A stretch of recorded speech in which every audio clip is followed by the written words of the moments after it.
شفیع جان نے اس کا کیا جواب دیا؟ ان کا کہنا ہے کہ صوبائی حکومت نے کسی آپریشن کی اجازت نہیں دی، نہ دے گی۔ خیبر پختونخوا میں کسی بھی آپریشن کو سپورٹ نہیں کریں گے۔ افغان مہاجرین کے کوئی کیمپ صوبائی حکومت نے خالی نہیں کروائے۔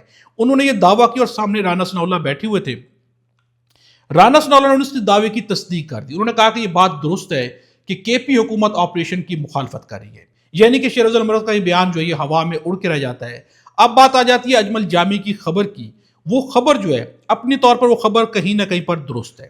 خبر کے اندر یہ ضرور ہے کہ سہیل آفریدی شاہ محمود قریشی سے ملاقات کریں گے، وہاں پر آئیں گے اور یقیناً وہاں پر جو ہے بات چلے گی، مفاہمت کی بات ہوگی، جو بھی بات ہوگی یا مزاحمت کی بات ہوگی۔ یقیناً یہاں تک خبر درست ہے۔ کیا اسٹیبلشمنٹ کے ساتھ رابطے کے اندر ہیں؟ ان کی جانب سے کوئی بھی آفیشل یہ بات سامنے نہیں آئی شفیع جان کی طرف سے بھی کہ اسٹیبلشمنٹ میں ہم رابطے سے ہیں، اور وہ رابطہ جو عمران خان کی رہائی سے متعلق ہے، تو ایسے کسی رابطے کو ان کی آفیشل طور پر کہیں سے جو ہے کوئی اناؤنسمنٹ نہیں کی گئی، ان کی جانب سے کوئی بیان نہیں آیا۔ لیکن یہاں پر ایک آفیشل بیان کہہ سکتے ہیں، تیمور سلیم جگڑا کی جانب سے ایک بیان سامنے آیا ہے۔ ان کا کہنا ہے کہ پی ٹی آئی میں اختلافات ہیں، ہمیں ان کو ختم کرنا چاہیے، اداروں کے خلاف مہم نہیں چلائی جانی چاہیے، ہمیں صرف عمران خان رہائی کی کوشش نہیں بلکہ صوبے میں گورننس بھی دیکھنی چاہیے۔ اب یہاں پر وہ کہہ رہے ہیں کہ ہمیں ہمارے پارٹی کے اندر اختلافات انہیں بھی ختم کیا جانا چاہیے، اور اداروں کے خلاف جو مہم چلی ہے اسے بھی نہیں ہونا چاہیے۔ اب یہ وہ باتیں کہ جس سے یہ تاثر جاتا ہے کہ جیسے اداروں کے ساتھ بات چیت چل رہی ہے۔ کارکنان مایوس نہیں، انہیں سہیل آفریدی پر مکمل اعتماد ہے، حکومت کو کوئی نہ کوئی دروازہ کھولنا پڑے گا۔ اب یہاں پر ہے کہ حکومت کو کوئی نہ کوئی دروازہ کھولنا پڑے گا۔ آزاد ماحول میں بات کرنا آسان ہوتا ہے، لیکن یہاں بات کرنا آسان نہیں ہے۔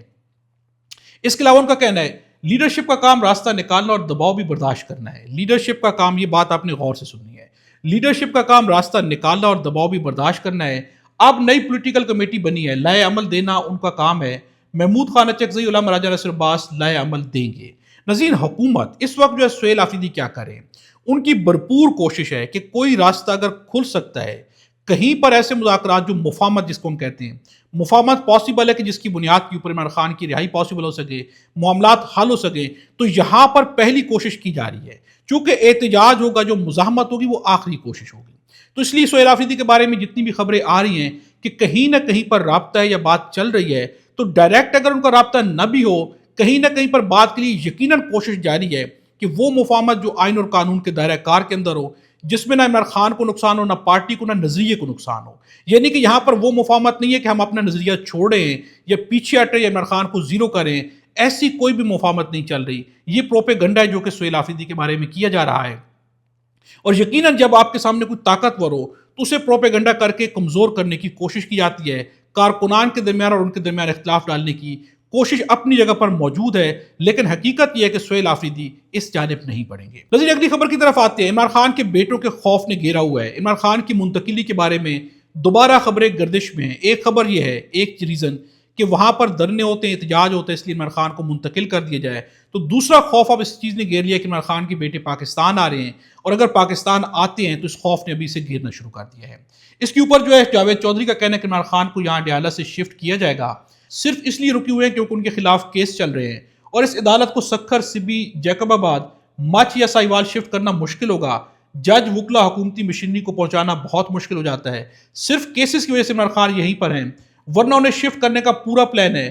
اگر احتجاج جاری رہا تو عمران خان کے لیے بندوبست کیا جائے گا۔ ہو سکتا ہے کہ انہیں قاسم مارکی کے ساتھ نئی بنائی گئی جیل میں بھی شفٹ کر دیا جائے۔ دوسری جانب خوف جو عمران خان کے بیٹوں کا ہے، وہ خوف کیا، اس کے اوپر رانا ثناء اللہ بول چکے ہیں۔ جب حکومت بولتی ہے تو اس لیے بولتی ہے کہ ان کے اندر ایک خوف ہوتا ہے۔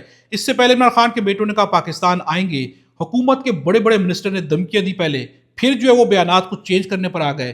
اب بھی رانا ثناء اللہ کا کہنا ہے کہ عمران خان کے بیٹے صرف ملاقات کے لیے آئیں گے، صرف، یہاں پر لفظ ہے صرف ملاقات کے لیے آئیں گے، تو حکومت حفاظت کے ساتھ مہمان بنا کر ملاقات کرائے گی۔ یعنی کہ اپنے خوف کا اظہار کر دیا گیا کہ آپ ملاقات کریں، لیکن یہاں پر آ کر آپ نے اس کے علاوہ اور کچھ نہیں کرنا، احتجاج نہیں کرنا یا اس کے علاوہ کچھ نہیں کرنا۔ یعنی کہ حکومت کو خوف موجود ہے اور حکومت اس سے گھبرا رہی ہے۔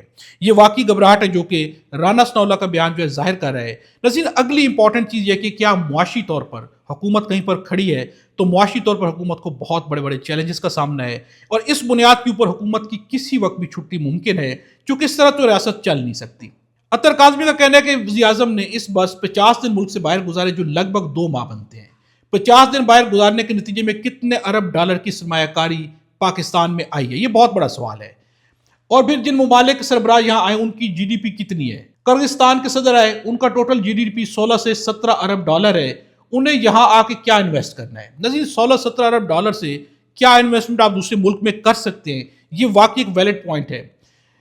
بیلاروس کے صدر پاکستان آتے ہیں تو حکومت تاثر یہ دیتی ہے کہ جیسے کوئی آزاد ملک کا صدر یہاں آ گیا ہے. بیلاروس کا صدر وہ ہے جسے آدھی دنیا صدر ہی نہیں مانتی.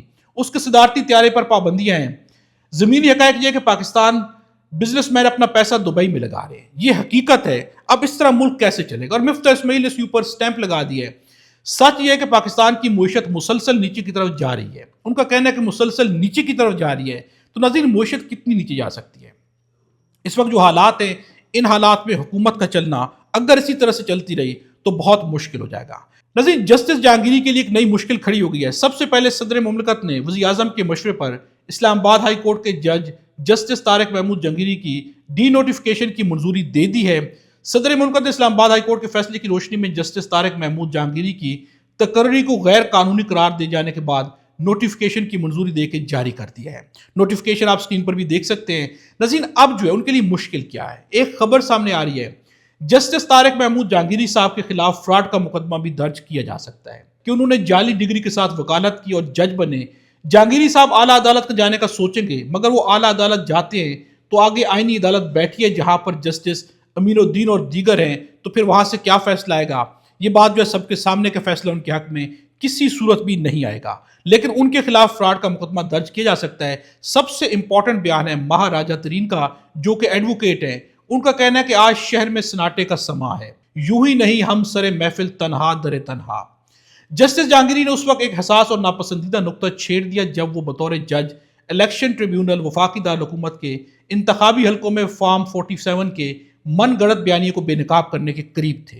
یعنی وہ بے نقاب کرنے کے قریب تھے. اسی پاداش میں انہیں نااہل قرار دے دیا گیا. حکومت نے انصاف کے تقاضوں کے برعکس پاکستان کے 2024 کے عام انتخابات پر انتخابی انجینئرنگ کے واضح داغ حذف کرنے کے لیے الیکشن ایکٹ میں ترمیم کر کے ریٹائرڈ ججوں کو الیکشن ٹریبیونلز میں تعینات کرنے کی راہ ہموار کی، محض اس لیے کہ جسٹس جہانگیری کے کردار اور موقف کو غیر مؤثر کیا جا سکے. اس قانون سازی کا واحد مقصد عدالتی عمل کو کمزور کرنا اور جسٹس جہانگیری کے فیصلوں کے ساتھ کو ظاہر کرنا تھا. نتیجتاً پاکستان کے 2024 کے عام انتخابات پر انتخابی انجینئرنگ کے واضح داغ ثابت ہو گئے، جن پر بعض محض نمائشی قانونی پردے ڈالنے کی کوشش کی گئی. اسلام آباد ہائی کورٹ کے جج کے طور پر ان کی برطرفی آئین پاکستان کے آرٹیکل 209 کی روح کے منافی ہے اور اس اقدام سے سپریم جوڈیشل کونسل کے آئینی اختیار اور وقار کو مجروح کیا گیا ہے. نظیر یہ بیان بڑا بیان ہے، لیکن پاکستان میں ان چیزوں کی کوئی حیثیت نہیں ہے. وہی ہو گیا ہے جو ہونا تھا. رانا ثناء اللہ نے ایک انکشاف کیا ہے. یہ انکشاف وہ پہلے بھی کر چکے، لیکن دوبارہ اس کو ریپیٹ کرنے کی ضرورت انہیں دوبارہ پیش آ گئی ہے. دوبارہ سے انہوں نے کہا ہے کہ آرمی چیف کے عہدے کی مدت سے متعلق قانون سب کے سامنے ہے. 5 سال مدت پوری ہونے کے بعد دوبارہ اپوائنٹمنٹ اور توسیع بھی ہو سکتی ہے. یعنی کہ 5 سال جب پورے ہوں گے تو ان کی نئی اپوائنٹمنٹ بھی ہو سکتی ہے، توسیع بھی ہو سکتی ہے. نظام کی بھرپور کوشش ہے کہ اپنے آپ کو بچانے کے لیے حکومت چاہتی ہے یہ نظام چلتا رہے، لمبے سے لمبا چلے، تاکہ ان کی حکومت، ان کا اقتدار جو ہے وہ بچا رہے. لیکن عظیم اقتدار کب تک بچ سکتا ہے؟ اگر اقتدار حق پر نہیں ہوگا تو یقیناً جو وہ لمبا عرصہ نہیں چل سکتا. اس ویڈیو کے بارے کمنٹس پہ اپنی رائے کا اظہار ضرور کیجیے گا. خدا ہم سب کو اور ہمارے وطن پاکستان کو اپنی زمان میں